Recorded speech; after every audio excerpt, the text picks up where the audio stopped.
Hi guys, in this video I am going to talk about polymerase chain reaction, which is PCR. You know that PCR is one of the technologies that not only made a tremendous impact on the scientific communities but also affected many aspects of our everyday lives. In this video, I will cover on what is PCR, basic components of PCR, principles of PCR, explanation of PCR programs and application of PCR. So let's start. What is PCR? What is polymerase chain reaction?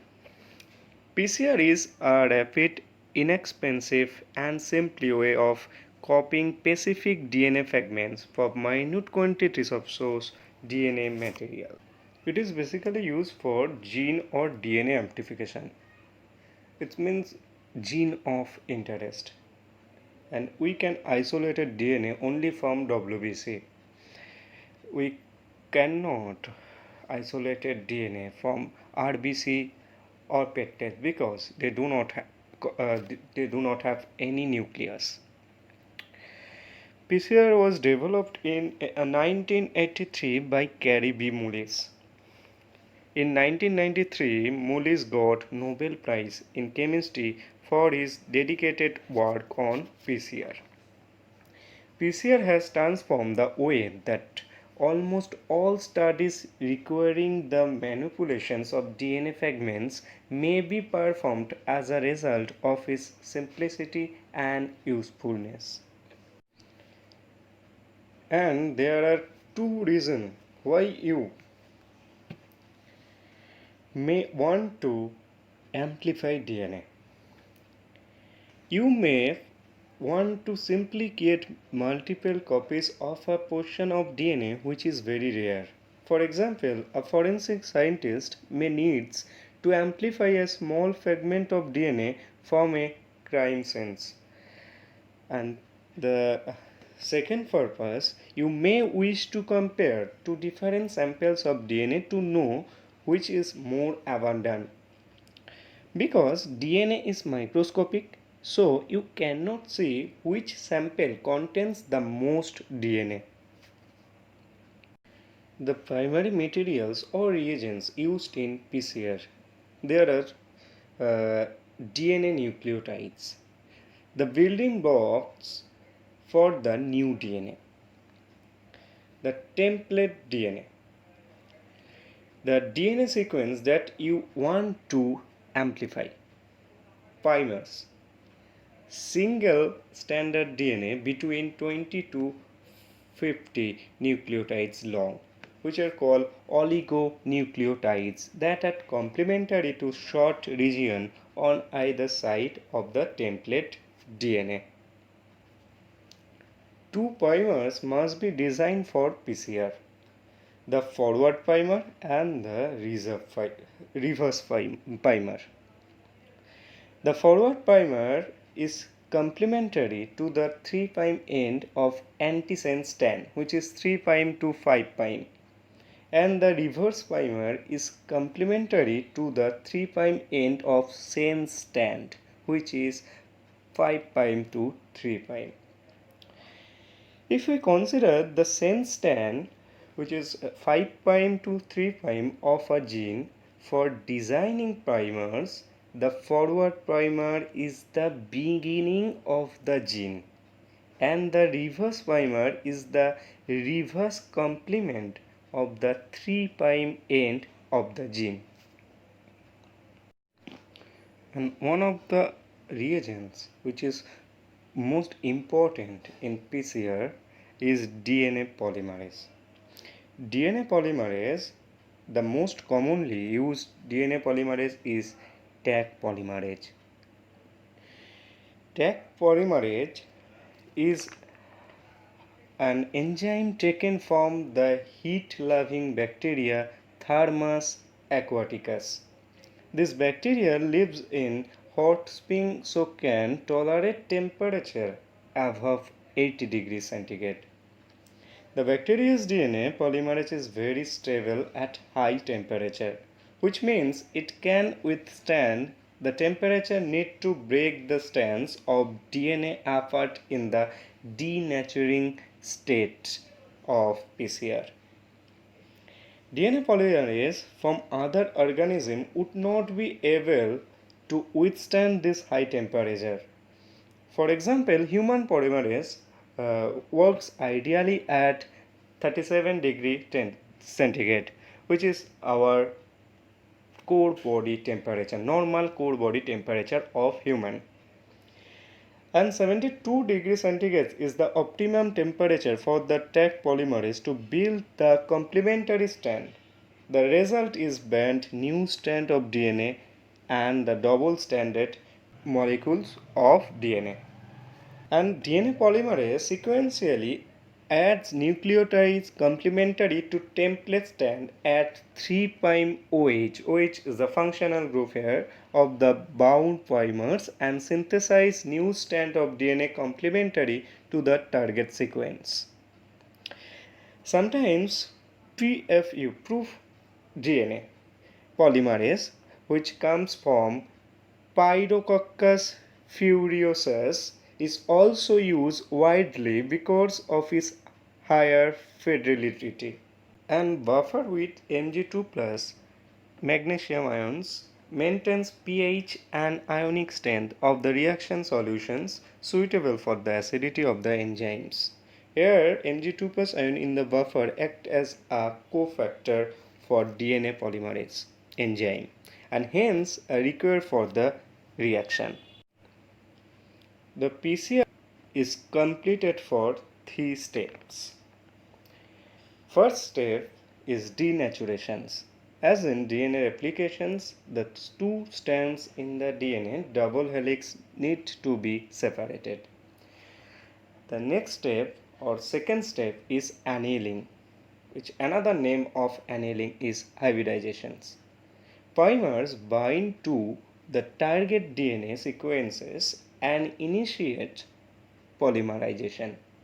And the last step of PCR is extension, which is third step.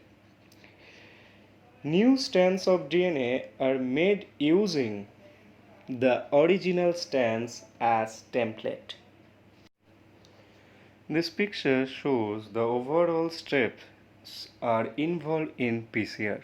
Here the first step is denaturation or denaturing of DNA strand. Second step is annealing and the last step is synthesizing or extension. So let's explain the overall steps are involved in PCR. First step is denaturation. During the heating step denaturation, the reaction mixture is heated to 94 degrees centigrade for 1 minute, but in generally it in between 90 to 95 degree centigrades, which causes separations of DNA double stranded, and the high temperature breaks the hydrogen bond between the bases in 2 strands of template DNA.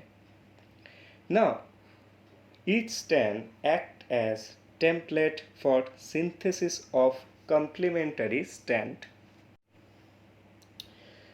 In the step of denaturation, double-stranded DNA templates denature at the temperature that is determined in the part by their guanine and cytosine content.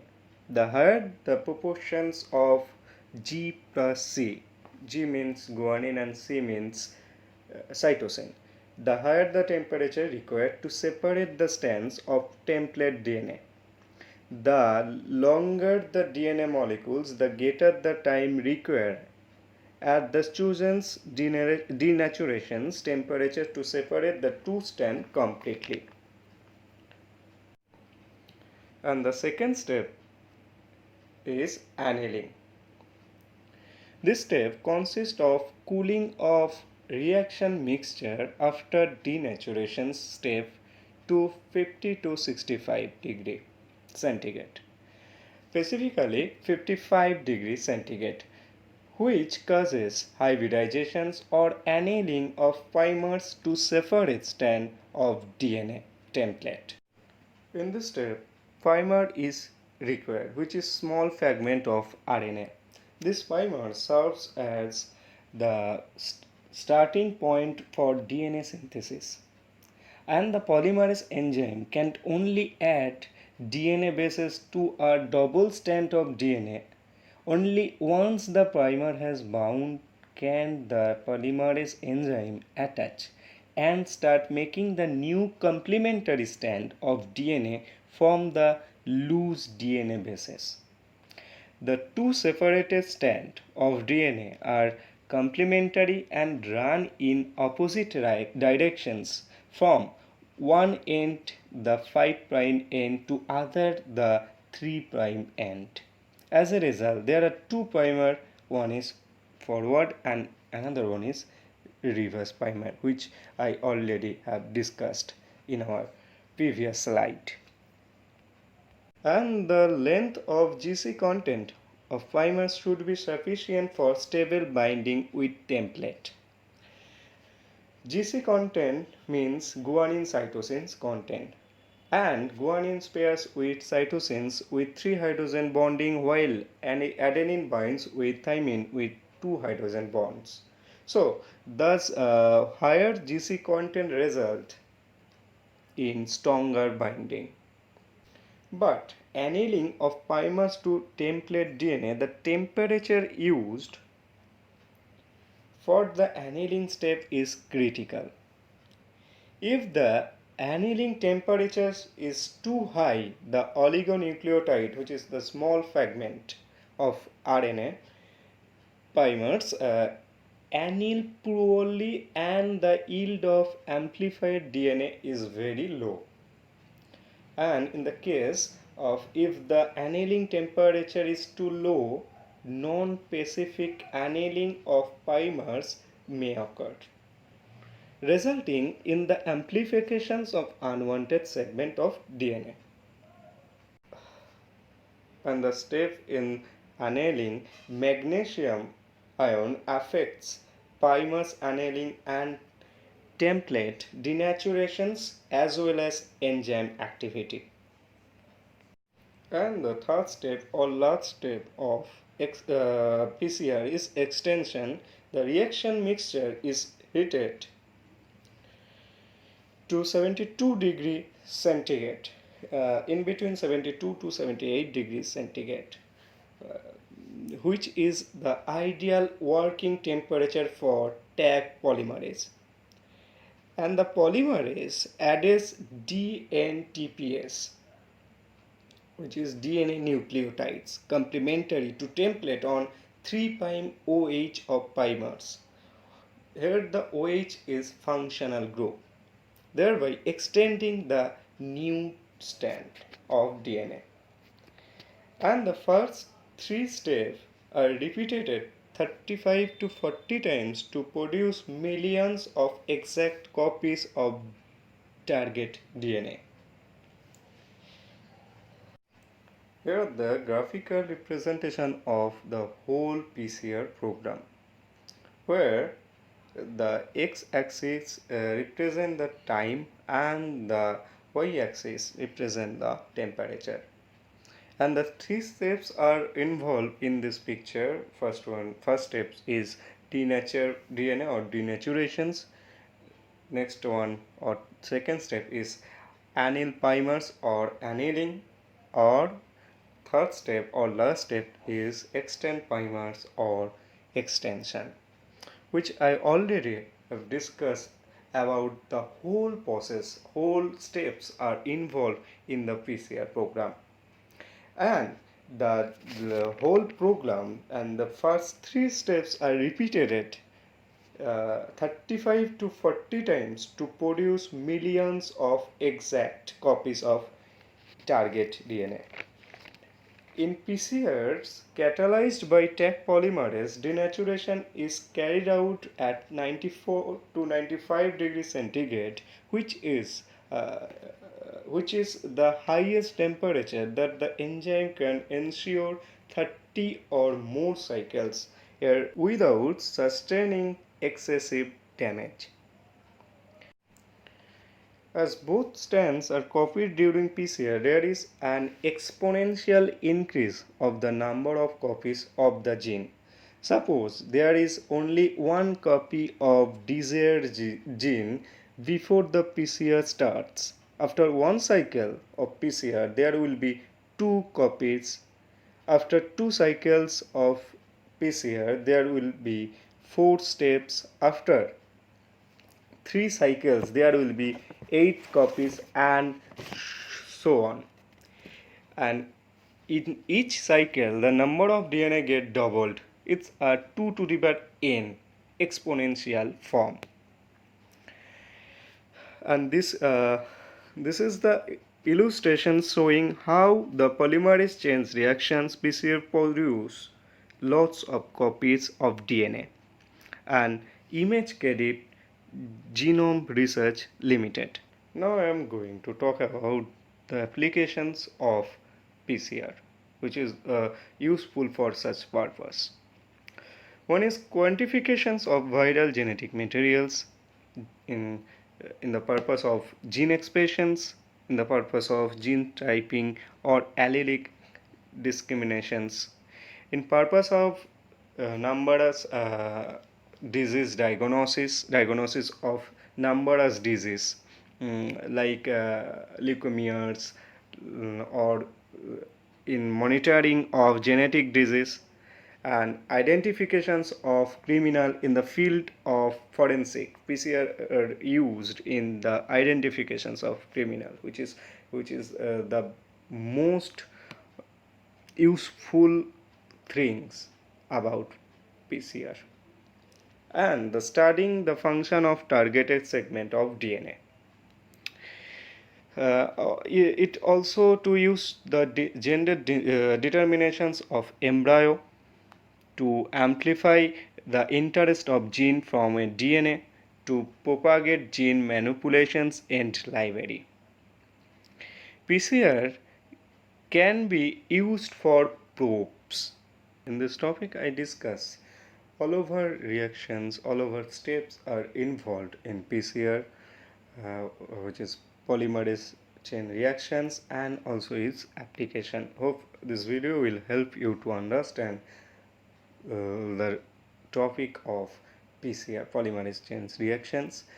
If you like this video, please share with your friends and do subscribe our channel, and don't forget to press the bell icon for regular updates. Thank you for watching this video.